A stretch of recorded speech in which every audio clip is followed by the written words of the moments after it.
Estamos apresentando Programa Despertai para o Amor, com Padre Ezequiel Dalpozo.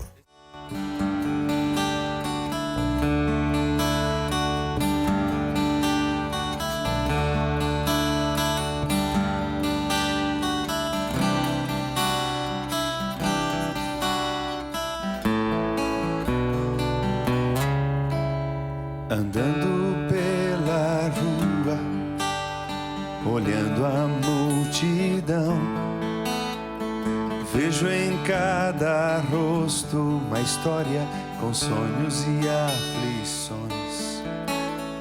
O coração que busca motivos para prosseguir, por vezes está cansado e ferido, sem saber para onde ir.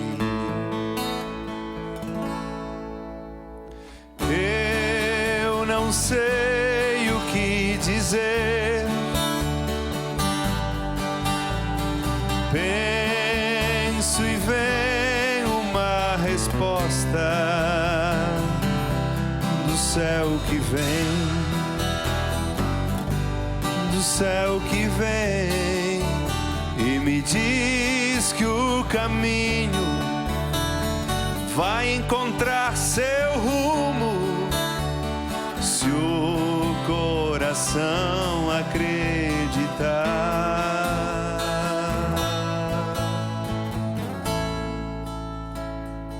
Na beleza da paz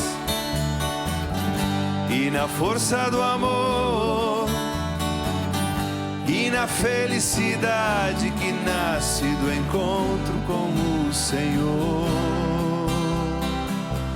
Na beleza da paz e na força do amor, e na felicidade que nasce do encontro com o Senhor.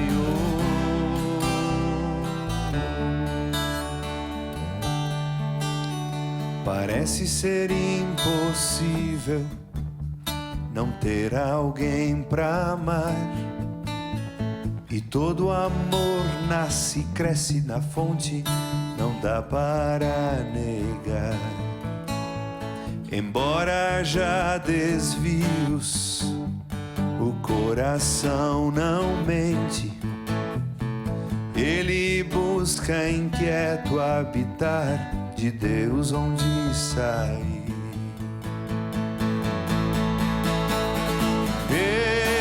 Eu não sei o que dizer, penso e vem uma resposta do céu que vem, do céu que vem, e me diz que o caminho vai encontrar seu rumo, se o coração acreditar.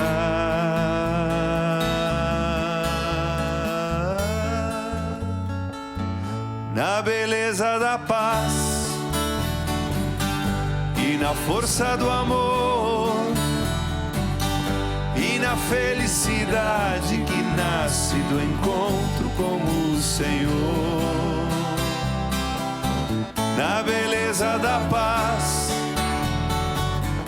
e na força do amor, e na felicidade que nasce do encontro com o Senhor.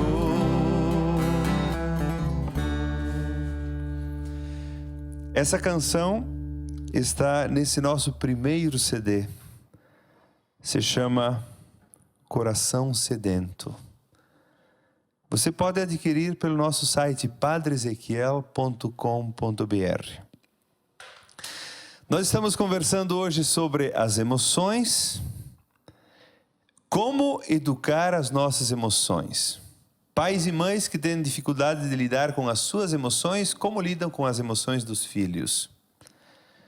Você que está nos acompanhando pela Rede Católica da Igreja TV Evangelizar para todo o Brasil, continue sendo um sócio colaborador fiel. Você que ainda não decidiu, pode decidir, porque a evangelização vai chegando muito longe com a sua colaboração. Nós estamos aqui com a Camila Schaefer-Lang e também com a Caroline Scusiato. A Caroline é fonoaudióloga, especialista em psicopedagogia, professora da universidade e mestre em educação. Nós estamos falando sobre a educação e eu queria perguntar o seguinte. Nós falamos no bloco anterior sobre a educação mais liberal, onde os filhos, de certa forma, podem fazer tudo. Tem a educação ainda mais autoritária. Como dar limites sem ser autoritário, sem reprimir, sem, de certa forma, negar potencialidades da própria criança? Na verdade, quando a gente fala dos estilos parentais, né, da forma como os pais são na educação dos filhos, a gente também tem que pensar que esses pais um dia foram filhos. Então, a forma como eles são pais, eles são porque eles foram filhos e aprenderam de seus pais. É difícil a gente sair de um ciclo vicioso, de um círculo vicioso. O que a gente pode pensar é que, obviamente, ser autoritário a ponto de não deixar o outro ser o que ele deve ser é extremamente prejudicial para uma criança. Ao mesmo tempo, ser um pai negligente que não olha para o filho é muito prejudicial. E a gente observa muitas vezes muitos adolescentes que inclusive utilizam drogas e que gritam para que os pais olhem para esses filhos e esses filhos nunca são olhados pelos pais. Mas a gente também tem um estilo de pai e mãe, né? Um estilo de família, porque muitas vezes não é o pai e também pode não ser a mãe a fazer essa função. Nós também temos pais e mães que são mais democráticos, ou seja, que permitem que o filho possa ser, mas com amparo. Que o filho possa ter referência de limite, que o filho possa se experimentar, mas saber que quando vai recorrer ao pai, esse pai e essa mãe vai poder prover ajuda e vai poder sustentar. O que a gente tem visto, Padre Ezequiel, tanto nós como professoras, ou então como profissionais, tanto na psicologia quanto na fonoaudiologia e na psicopedagogia, que os pais às vezes estão assustados, porque eles, tentando acertar, erraram. E eles precisam de ajustes, de pequenas ajudas. Então, o que a gente acaba fornecendo muitas vezes para os pais? É orientação, sabe? É uma espécie de aconselhamento, de dando uma espécie de caminho que não é igual para todos. Por isso que dá uma receita de certeira, assim, do tipo, faça isso com teu filho, não vai dar certo, porque cada filho é um filho, cada pessoa é uma pessoa. Mas existe uma receita, se é que a gente poderia chamar assim, não dá para dizer que é uma receita, mas existe um certo caminho que ele mais ou menos funciona da seguinte forma. Os pais, quando têm filhos pequenos, eles devem se fazer presentes em corpo físico, em corpo mental e em corpo emocional. Quer dizer o quê? Quer dizer que quando a criança precisa de ajuda, o pai, a mãe, a avó, o vô, as pessoas de referência daquela família precisam estar próximas àquela criança, porque essa criança pode sofrer de desamparo. E desamparo de afeto é turbilhão de sentimento. Então, para a gente educar, a gente não tem que educar no sentido de fazer aquilo ser regrado, né, Caroline? Mas a gente tem que educar no sentido de fazer sentir. Quantas vezes a gente não tem no dia a dia vontade de chorar? E qual é o problema de chorar? Só que o que a gente em algum momento aprendeu? Que chorar é feio, que chorar não pode. Porque a gente escutou alguém nos dizendo um dia, não faz isso, tu é um homenzinho. Tu não pode chorar, menino não chora, tu tem que enfrentar isso. E na verdade a gente vai crescendo com essas informações distorcidas e quando a gente vê, a gente vai chorar e vai chorar muito. E aí a gente não sabe o que fazer com esse sentimento. Então a ideia é que a gente possa aprender, uma vez eu até já falei isso aqui, eu acredito. Existem 3 coisas que são fundamentais para a gente se estruturar psicologicamente. A gente tem que ter culpa, a gente tem que ter medo e a gente tem que ter raiva. A gente tem que ter raiva das coisas sim, porque a gente consegue perceber aquilo que não nos faz bem. A gente não pode desfazer o medo, porque o medo, para a criança, é o organizador de neurose. Então, por exemplo, a criança diz lá em casa assim, eu não, 6, 7 anos de idade, eu não quero ir no banheiro sozinho porque eu tenho medo do bicho-papão. E a mãe diz, quê? Não tem bicho-papão? Que besteira! Não dá para fazer isso, não é desfazer o medo. A mãe diz, eu vou junto contigo no banheiro sim, para te proteger. Porque quando essa criança for adulta, ela vai conseguir enfrentar os medos que ela tem de todas as outras coisas, né? Enfim, o medo, a raiva e a culpa. A criança, quando faz uma coisa errada, ela tem que sentir uma espécie de peso pelo erro que cometeu, mas não um peso de colocar a criança lá no castigo. Ela tem que saber que fez uma coisa errada e que aquilo vai ter uma ação, aquilo vai ter uma consequência que pode ser ruim para o coleguinha, que pode ser ruim para a mãe, que pode ser ruim para o pai. E né? quando os pais, de certa forma, retiram a culpa da criança, dizendo, não, foi nada... Porque muitas vezes tem um defende, outro não.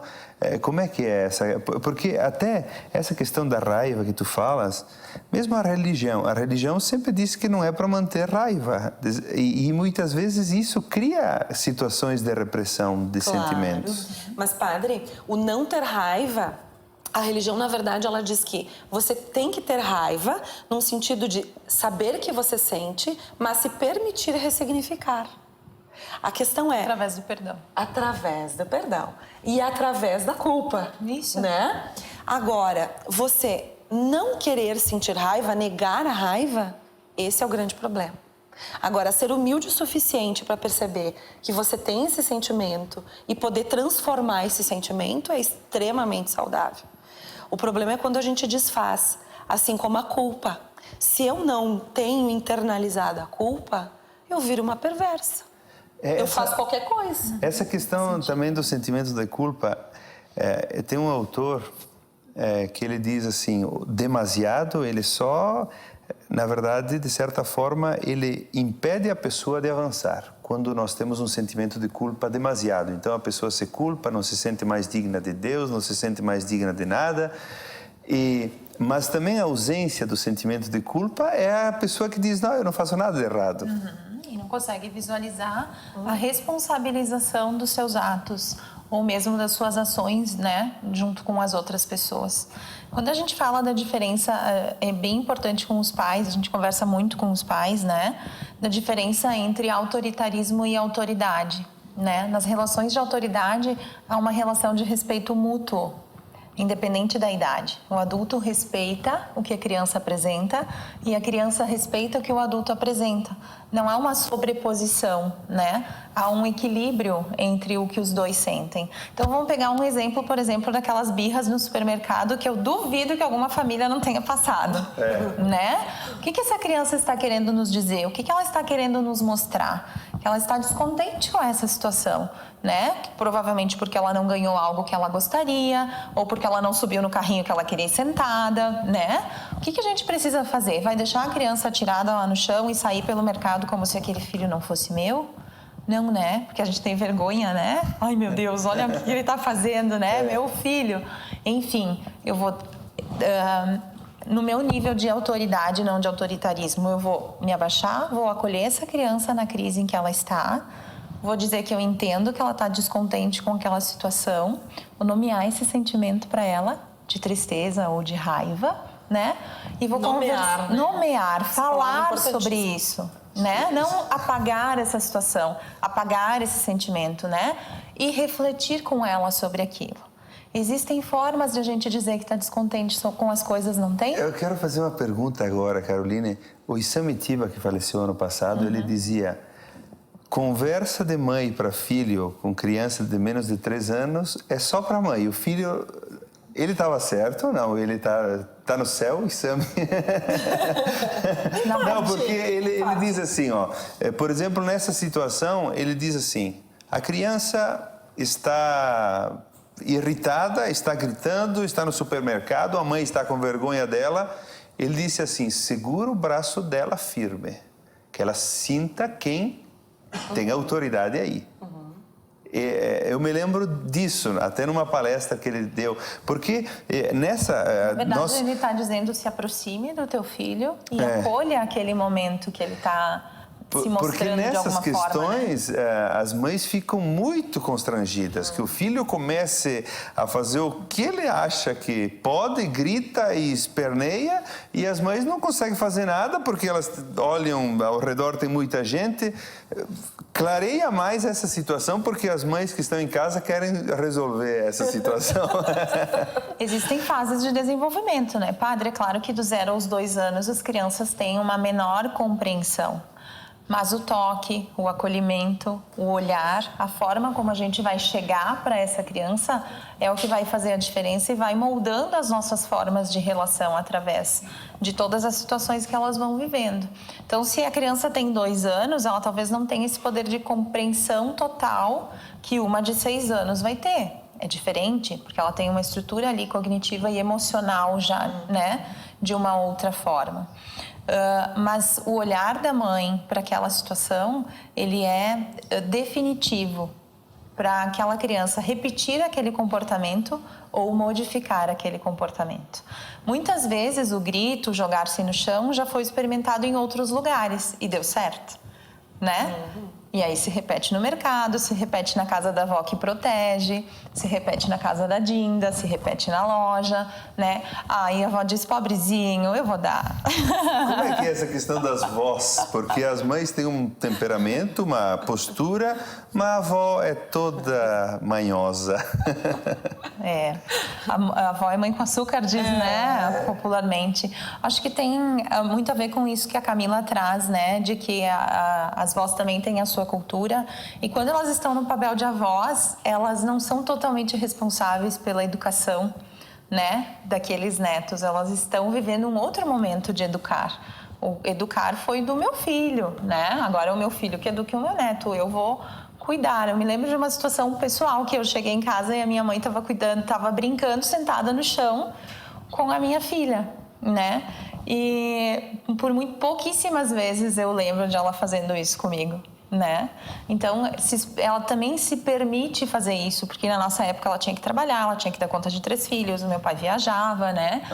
E ali não, ela já se permitia fazer isso de uma outra forma, né? Nós estamos conversando sobre como educar as nossas emoções na relação pais e filhos. Nós vamos para um breve intervalo e já voltamos. Estamos apresentando Programa Despertai para o Amor, com Padre Ezequiel Dalpozo.